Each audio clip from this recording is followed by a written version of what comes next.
महरोज के जाने के बाद माहौल बहुत उदास हो गया है। तब्दीली आनी चाहिए। कैसी तब्दीली? मैं सोच रही हूँ तुम्हारी शादी कर दी जाए। हेलो फ्रेंड, अफान ने जिस तरह अपनी मां की इजाज़त के बगैर स्टूडियो बनवाने की कोशिश की थी, उससे फ़ाखरा बेगम और भी ज़्यादा परेशान हो चुकी थी कि अफान का झुकाव एनी की तरफ बहुत ही ज़्यादा बढ़ता जा रहा है।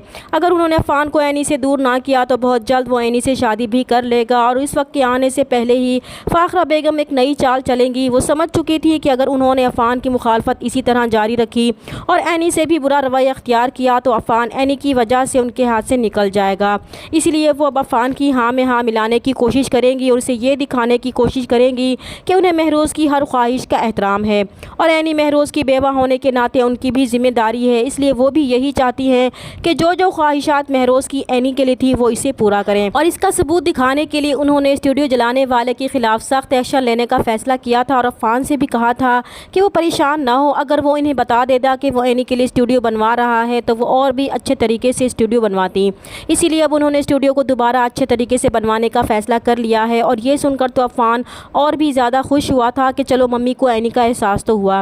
और एनी भी फ़ाखरा बेगम के अचानक इस तरह बदलने पर हैरान थी कि रातों रात ये बदलाव कैसे आया, मगर ये सोचकर मुतमईन हो गई थी कि फ़ाखरा बेगम को महरोज़ से बहुत मोहब्बत थी, इसीलिए वो सिर्फ महरोज़ की खातिर ये सब कुछ करने के लिए तैयार हो जाती हैं।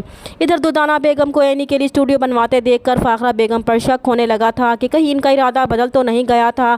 इसलिए वो फ़ाखरा बेगम से भी कहेंगी कि कल तक जो एनी इन्हें घर में बर्दाश्त नहीं हो रही थी, आज उसके लिए इतनी अच्छी हो गई है कि उन्होंने इसके लिए स्टूडियो तक बनवाने का फ़ैसला कर लिया था। तब वो उन्हें भी कुछ नहीं बताएंगी कि वो ये सब क्यों कर रही हैं। इसलिए वो सिर्फ ये कहेंगी कि ये महरोज़ की ख्वाहिश थी जो वो पूरा करना चाहती हैं। इसमें एनी की हिमायत कहाँ से आ गई थी।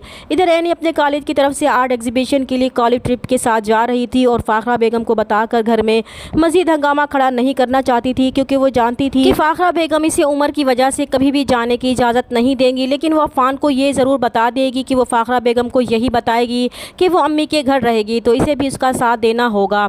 तो अफान खुद पर एनी का एतमाद जानकर खुश होगा कि वो फिक्र ना करें, वो किसी को नहीं बताएगा।